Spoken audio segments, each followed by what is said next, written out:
Travel Route 66 northeast from Tulsa, and you'll come to Claremore, Oklahoma. The highway of song and legend cuts through the heart of town. And Claremore's hometown hero, Will Rogers, presides over all. In July of 1986, Frank Ross says goodbye to his relatives after a weekend visit. Ross strikes out on Route 66, headed to nearby Stillwell and home. 2 days later, Ross's sister Pam Charles gets a phone call.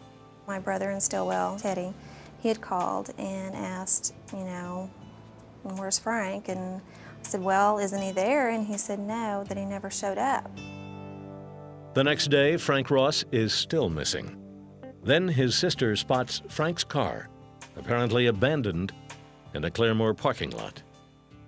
And then that's when we really started we knew that something was wrong. Detective John Cummings of the Claremore Police Department picks up the missing persons case.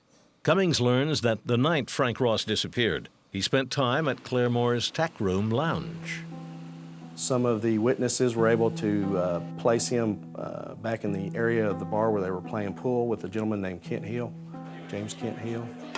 Apparently Mr. Ross had some cash on him and was buying a lot of drinks, and apparently had bragged that he had a large sum of money on him. Pretty typical, two guys at a bar playing pool and bragging about who's the best.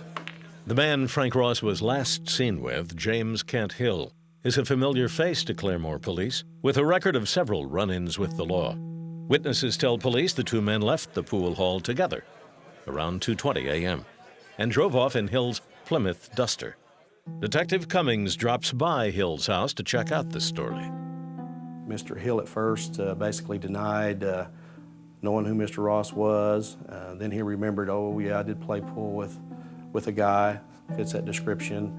Oh yeah, I did give him a ride, but I gave him a ride straight to a convenience store to buy a six-pack of beer, then I dropped him back off at his car, and that's the last I saw of him.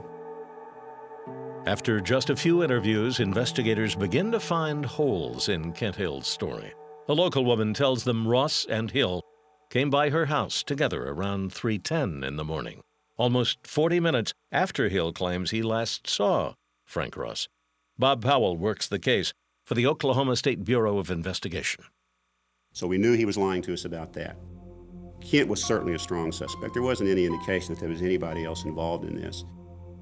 During their first interview with Hill, investigators noticed that his Plymouth Duster was banged up, the back bumper dented, the side mirror fallen off. He told us that about 2 weeks previous to that night that he'd been in rural Rogers County somewhere playing what he described as Dukes of Hazzard and lost control of his car and hit a tree and caused that damage.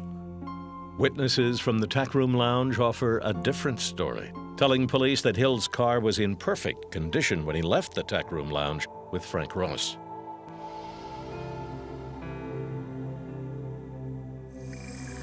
Claremore's biggest lake is known for its fishing, but this is no ordinary day on the lake.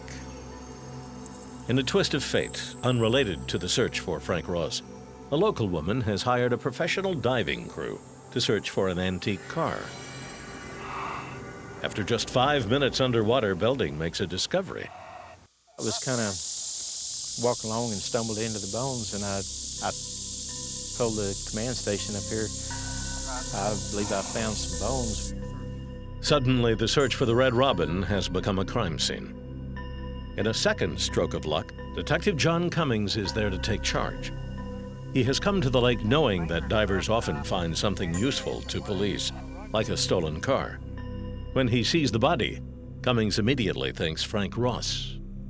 As soon as we got it up on shore, I went back to my car and pulled Mr. Ross's file out of my back seat, and I had a photograph the family had given me, and the photograph the family had given me had the exact picture of the shirt that was on the body, identical. An autopsy shows that the body dredged from the lake was about the same height, weight, and age as Frank Ross.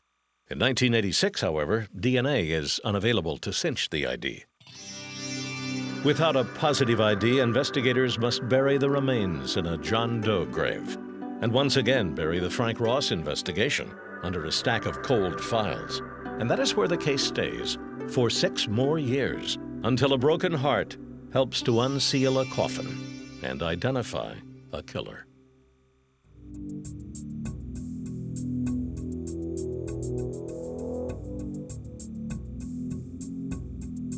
the passage of time. It can be a cold case detective's best friend. Relationships change. Lips become unsealed. People talk. In February of 1992, a woman in Claremore, Oklahoma named Liz Humphrey has just broken up with her live-in boyfriend, Kent Hill. She walked right in the front door and asked to see me and came in my office and said she wanted to tell me about Kent killing the man from the tack room. When he gets home, he starts telling me that he met this guy, Frank Ross, at the bar. They went and bought beer, went out driving around out in the boonies out where Joey, his brother, lives. This man put his hand on Kent's leg like, I guess he was... Humphrey says Kent Hill was shocked by the move. He slammed on the brakes and pulled over. He had that red Duster at the time. And he always kept one of those long knives in between his seats. He grabbed that, ran around the car, stabbed him twice because he was scared that he was going to hurt him. But, you don't have to kill somebody to keep him from hurting you. Humphrey says that after stabbing Ross, Kent Hill dragged his body into the nearby woods. Several weeks later, feeling the heat from police questioning, Hill decided the woods may not be the best hiding place. He felt like he needed to move that body where it was. Well, he got real messed up on some, I don't know what he took, just to get up enough nerve to go do this. According to his ex-girlfriend, Kent Hill took the corpse, rotting in the high heat, to Claremore Lake and sent it to the bottom. Detective Cummings believes Hill killed Ross, as Humphrey describes, but not because Frank Ross had made a pass at him. The real motive, Cummings believes, lies in the wad of cash Ross was flashing around the tackroom pool hall. Cummings takes his case to Ray Hasselman, a Rogers County Assistant DA. As he reviews the case, Hasselman sees one problem. He believes Kent Hill and Liz Humphrey are common-law husband and wife.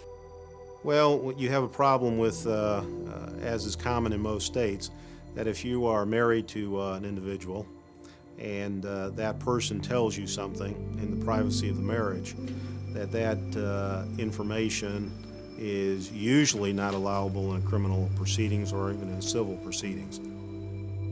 Without Humphrey's statement, the state declines to file the case, and the investigation once again goes cold.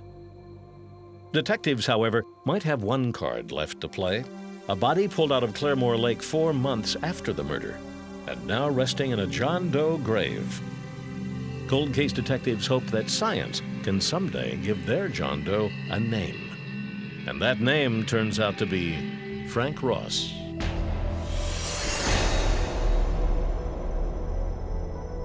On December 1st, 1993, 2 men with shovels begin to unearth what cold case detectives hope will be the clue to solving a murder. Have to do this by hand. A few yards of dirt later, a shovel hits the edge of John Doe's coffin. The body is removed from the coffin and a DNA sample is extracted from its bones. Scientists use mitochondrial DNA testing to compare John Doe's DNA to samples taken from Frank Ross's surviving family members. The result confirms what most have suspected all along. The body pulled from Claremore Lake 7 years earlier was Pam Charles' brother, Frank Ross. The assistant DA cuts a warrant for Kent Hill's arrest. The charge? First-degree murder. Kent Hill is driving through town when a squad car lights up his rear-view mirror. It's John Cummings, Claremore PD. Kent had been questioned several times over the years about this case, never deviated from his story as far as he didn't have anything to do with it. This time, Hill takes a different tack.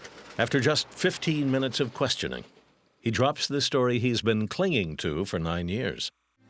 He just kept moving toward me, and that's when I pulled the knife out and I stuck him right in the rib cage. And he just gasped and went down, and that was it. It was over. He books the suspect for murder in the first degree. Standing before a judge at his first hearing, Hill decides to cut a deal. He pleads guilty to a charge of manslaughter. On April 26th, Kent Hill is sentenced to 20 years.